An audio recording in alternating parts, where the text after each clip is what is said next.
285 285 Skype-ის მისამართი ობიექტივი 2 ლათინური ასოებით სტუდიის სტუმრებს შეგახსენებთ იურისტი თამარ გაბისონია და საქართველოს პროფკავშირების გაერთიანების ქალთა კომიტეტის თავმჯდომარის მოადგილე მაია შავიშვილი.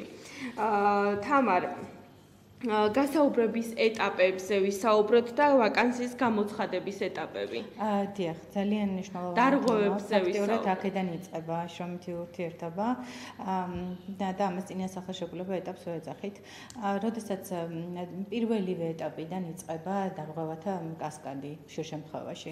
მაშინ, როდესაც ვთქვათ 30 წლამდე სასიამოვნო გარეგნობის ქალს ეძებენ რაღაცა ისეთი პოზიციისთვის, რომელსაც არც სასიამოვნო გარეგნობა ახლა ეს რომ იყოს ან რაღაცა შესაძლებელია მას კონდეს ლეგიტიმური მიზანი, მაგრამ ეს იმდენად არარელევანტური მოთხოვნაა, რომ აშკარად შეიცავს დისკრიმინაციული მოპყრობის საფუძვლებს.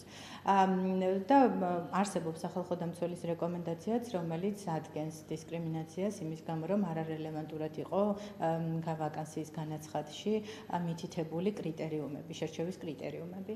ამ ეტაპის შემდგომ, როდესაც შეირჩევა უკვე რამდენიმე ადამიანი ეგრეთ წოდებული მოკლეს და შემდგომ მიდიან გასაუბრებაზე ძალიან ხშირად ისმევა ისეთი საკითხები, რომელიც აბსოლუტურად არ არის კავშირში მის მიერ შესასრულებელ სამუშაოსთან, თუმცა დამსაქმებელს სხვაგვარად გონია.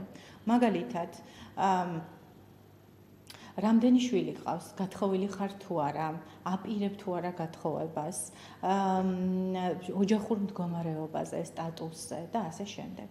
და როდესაც მე მქონდა საუბრები დამსაქმებლებთანაც და როდესაც ვკითხე, რომ რატომ ისმევა ასეთი შეკითხვები, რატო არის მნიშვნელოვანი ამ სახის ინფორმაციის მიღება, ვთქვათ, ჰიპოთეტურად იურისტის პოზიციაზე პასუხობენ, რომ ჩვენ გვაქვს ვაკანსია, რომელიც ითვალისწინებს რეგიონებში სიარულს, ასევე შესაძლოა საერთაშორისო ფრენებს და ასე შემდეგ და მე ხომ უნდა გავფილტრო ადამიანი, რომ ამის პასუხი აქვს საქართველოს შრომის კოდექსს, სადაც წერია, რომ ადამიანი შესაძლებელია აიყვანო გამოსაცდელი ვადით.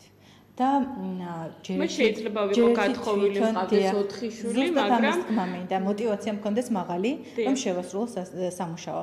შეიძლება 4 შვილის დედას უფრო მეტი მოტივაცია ქონდეს სამუშაო შესრულების, ვიდრე თავისუფალ ქალს ან კაცს. ან პირიქით, ეს არ არის ადამიანის ოჯახურ მდგომარეობაზე დამოკიდებული, ეს არის უფრო მეტად ადამიანის შრომის უნარიანობაზე, მის განათლებაზე, მის გამოცდილებაზე და მის სურვილზე ამ კონკრეტული სამუშაო შესრულების.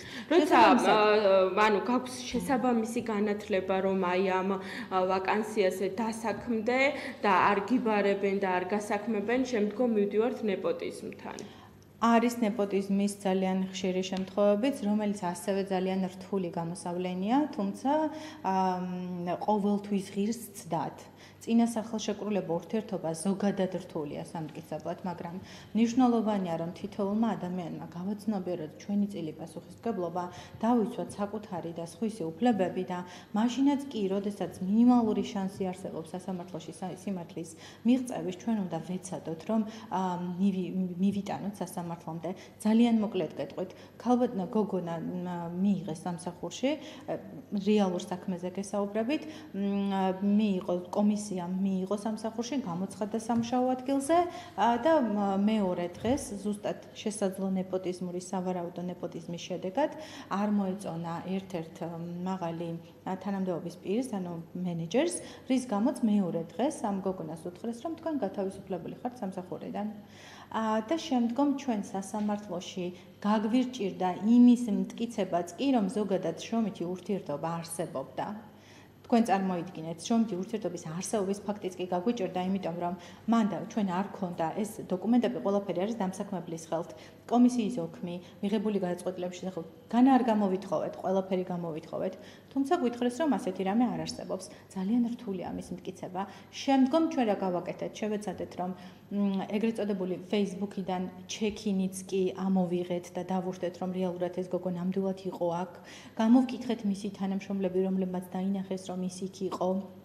ასევე მილოცვები, რომ მან დაიწყო მუშაობა და ასევე იმეილ მიმოწერები იმ ადამიანებთან, ვისთანაც კონტაქტი ჰქონდა მას მანამ სანამ ის მივიდოდა სამსახურში. მართალია 2 დღე მუშაობდა, მაგრამ მან ძალიან დიდი დანაკარგი მიიღო იქიდან გამომდინარე, რომ სხვა შემოთავაზებებიც ჰქონდა და იმ სხვა შემოთავაზებებზე თქვა უარი მათ სასარგებლოდ, იმათ სასარგებლოდ, ვინც 2 დღეში გაათავისუფლა. თქვენ წარმოიდგინეთ, პირველ ინსტანციაში ეს საქმე წავაგეთ და მოსამართლემ თქვა, რომ არ იკვეთება შრომითი ურთიერთობის არსებობის ფაქტიო, მაგრამ საბედნიეროდ აპელაციამ გამოასწორა ეს შეცდომა და აპელაციაზე დადგინდა შრომითი ურთიერთობის არსებობის ფაქტი და კონკრეტული კომპენსაციაც განესაზღვრა. ალბათონი თამარ, დიახ. მე რაცა სიტყვაზე 250 ლარზე ან 300 ლარზე უმუშაობ და დაირღვა ჩემი უფლება და შემაქვს სასამართლოში განცხადა სარჩელი, ესე ვთქვათ. ფინანსურ თვალსაზრისითაც ხომ გულისხმობს სასამართლოში განაცხადის შეტანას. ანუ რამდენად უღირს დასაქმებულს მსგავს საკითხებში, ესე ვთქვათ. დიახ, სახელმწიფო ბაჟს გულისხმობთ ალბათ.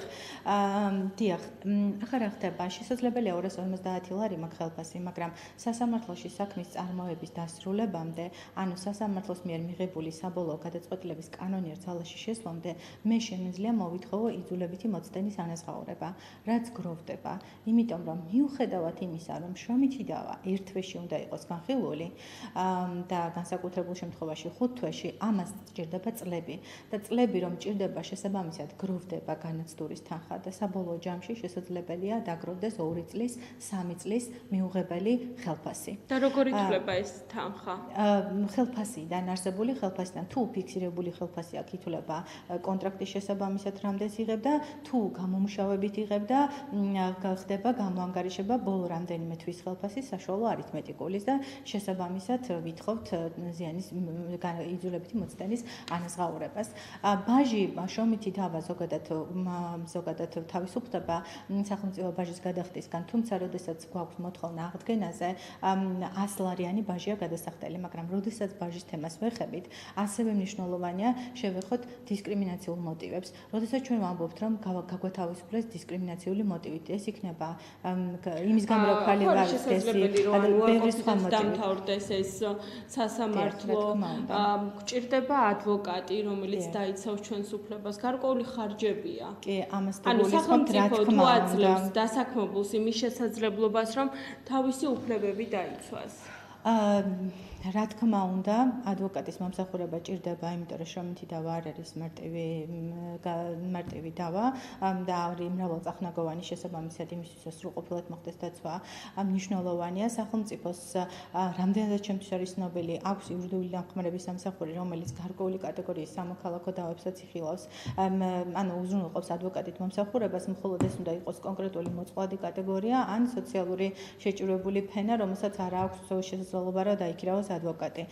თუ არ ვცდები, მაგრამ ერთი ძალიან მნიშვნელოვანი და კარგი რაც შეიძლება პროფესიული კავშირების წევრებისთვის ინფორმაცია მივაწოდო, ან პოტენციური წევრებისთვის, ან ვისაც სურს გაწევრიანება საქართველოს პროფესიული კავშირის გაერთიანებაში, საქართველოს პროფესიული კავშირების გაერთიანება აბსოლუტურად უფასოდ თავისი წევრისთვის ახორციელებს სამართლებრივ წარმომადგენლობას ყველა ეტაპზე, იქნება ეს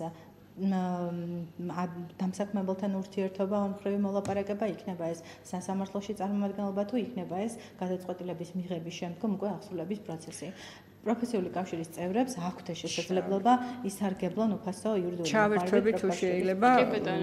ქალთა თამარი თვითონ არის გაერთიანების იურისტი, ამიტომ ძალიან მოკრძალებულად ისაუბრა იმ წარმატებებზე, რაც საქართველოს პროფესიული კავშირების გაერთიანების იურიდიულ სამსახურს აქვს მოპოვებული ამ სფეროში. მე მინდა ვთქვა და აღვნიშნო თქვენ წეგან დასვით შეკითხვა, იყო თუ არა შემთხვევები, როდესაც დასაქმებულებმა იჩივლეს და ასე ვთქვათ, ეს საქმეები განიხილა სასამართლომ. ძალიან ბევრი შემთხვევა იყო. მინდა გითხრათ, მათ შორის აი გავიხსენებ ახლა მე რაც შემხვედრია და მახსოვს ჩემ პრაქტიკიდან საქართველოს ფოსტიდან განთავისუფლებული ძალიან ბევრი თანამშრომელი, რუსთავის აზოტიდან განთავისუფლებული თანამშრომლები, რომლებიც სულ რაღაც ეხლახანს აღადგინეს, ნაწილმა მათგანმა მიიღო ის კომპენსაცია, რომელზეც თამარი საუბრობდა და ეს საკმაოდ ასე ვთქვათ, დროში გაწერილი პროცესების გამო საკმაოდ სოლიდურ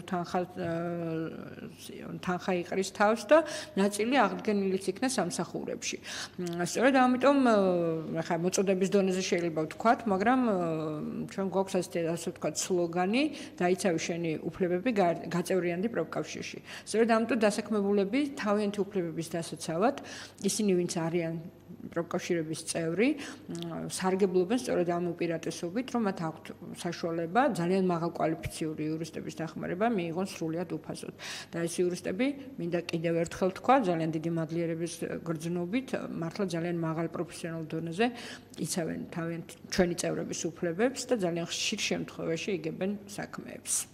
ქალბატონო მაია, სტაჟირება არჩევის კოდექსში არ არის გაწერილი და ანუ არსად არ გვხვდება სტაჟირება. ძირითადად ახალგაზრდები არიან ხოლმე სტაჟიორები, ესე ვთქვათ, ორგანიზაციებში. რეალურად არც სამუშაო გამოცდილებად ეთვლებათ სტაჟირება და ანუ ჰაერშია ფაქტიურად ეს გამოცდილება. ანუ არ არის განკუთვნილი დრო რამდენი ხანი შეიძლება იყოს სტაჟიორი ერთ ორგანიზაციაში? არანაირი რეგულაცია ამ კუთხით დღეს საქართველოში არ არსებობს, ამიტომ ეს აძლევს დამსაქმებელს დისკრეციას, რომ გამოიყენოს ეს თავისი უფლება, თუნდაც განუსაზღვრელი ვადით და ჩვენ საქართველოს პროფკავშირებს გვქონდა, ასე ვთქვათ, დაყენებული დღის წესრიგში, რომ სტაჟირება იყოს ანაზღაურებადი, სტაჟირება ითვლებოდეს სამუშაო სტაჟად, იმიტომ რომ გარკვეულწილად სამუშაო სტაჟის დაგროვების მომენტში თუნდაც მერე საპენსიო ასაკამდე მიღწევის შემთხვევაში ეს გეთანხმებით რომ ნამდვილად ეს სტაჟირების პროცესი არსად არ ფიგურირებს, მაგრამ სამწუხაროდ დღეს გვაქვს ეს რეალობა, რომ სტაჟირება არ არის არც ანაზღაურებადი, არც სამუშაო სტაჟად არ ითვლება და არც არანაირი ასე ვთქვათ ვადა განსაზღვრული არ არის განსხვავებით გამოსაცდელი ვადიდან, რომელიც კანონში გაწერილია პირდაპირ და არაუმეტეს 6 თვისაა. ეს ნამდვილად არის დღევანდელი ასე ვთქვათ პრობლემა და ძალიან ხშირად არა მარტო ასე ვთქვათ სტაჟირებას, ხანდახან გამოსაცდელ ვადასაც ბოროტად იყენებენ დამსაქმებლები და ჩვენ გვახსოვს ეს ტიპ ფაქტები, რომელიც შეიძლება არ ყოფილა ჩივილის საგანი, მაგრამ გამოსაცდელ ვადაზე ნაკლები ხელფასით აყავთ ასე ვთქვათ დასაქმებულები, ამუშავებენ გარკვეული ვადით იმ ხელფასზე, მაღალი ხელფასის ასე ვთქვათ დაპირების სანაცვლოდ და ამ ვადის გასვლის შემდეგ ეუბნებიან, რომ ეს ადამიანები მუშაობენ ჩვეულებრივი დატვირთვით, ისევე როგორც უნდა ემუშაოს თქვათ 800 ლარად ნორმალურ პირობებში, ნორმალური კონტრაქტის პირობებში, მუშაობენ 400 ლარად სიტყვაზე და ამ გამოსაცდელი ვადის გასვლის შემდეგ უშვებენ და ეუბნებიან, რომ იცით რა, თქვენ ვერ დააკმაყოფილეთ რაღაც მოთხოვნა, თუმცა აკმაყოფილებდა ამ მოთხოვნას მთელი ეს გამოსაცდელი ვადის პერიოდი და იყვანენ ახალ თანამშრომლებს გამოსაცდელი ვადით და ასე ვთქვათ ეკონომიას ეწევიან საკუთარი ხარჯებით. აი რა უნდა გავაკეთო მე რიგითმა მოქალაქემ, რიგითმა ახალგაზრდამ, რომელიც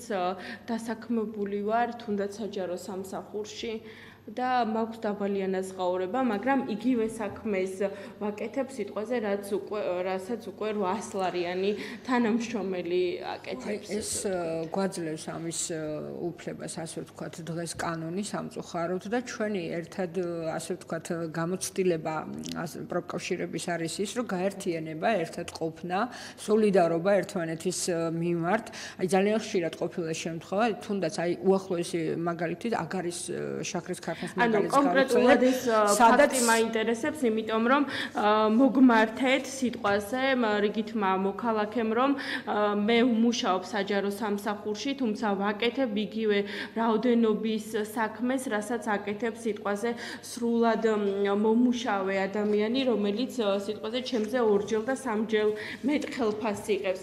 რა ნაბიჯებს გავივლი და მაქვს თუ არა გარანტია იმისა, რომ მე აღვადგენ ჩემი მხრივ სამართლიანობას და დავიცავ ჩემს უფლებებს. ფაქტიურად უნდა მოხდეს სრულ განაკვეთზე, სრულ კონტრაქტზე გადასვლა ამ თანამშრომლების. ეს არის დასაქმებულსა და დამსაქმებლის მოლაპარაკების შედეგი, რა თქმა უნდა და მოლაპარაკების საგანი. მაგრამ კიდევ ამას ვიტყვი, რომ აი თუ ჩვენ ვიქნებით ჩვენს მოქმედებაში მარტო ერთი ადამიანი დამსაქმებელთან, როგორც ყოველთვის ეს მთავრდება მარცხით. თუ ჩვენ ასეთ შემთხვევაში ვართ გაერთიანებულები ერთად, რაღაც გარკვეული მიზნებით და ერთმანეთს უცხადებთ სოლიდარობას, ასეთ შემთხვევაში დამსაქმებელი იძულებული ხდება, მიუხედავად იმისა, რომ მას აძლევს კანონი იმის საშუალებას, რომ ესეთი ქმედებები განახორციელოს, თუ ყველა დასაქმებული ვიქნებით გაერთიანებული და ერთად მოვითხოვთ ამას, ყველას ერთად ვერ გვეტყვის, რომ მიბრძანდით ბატონო და მე ხვალე ყველას ერთად შევცვლი.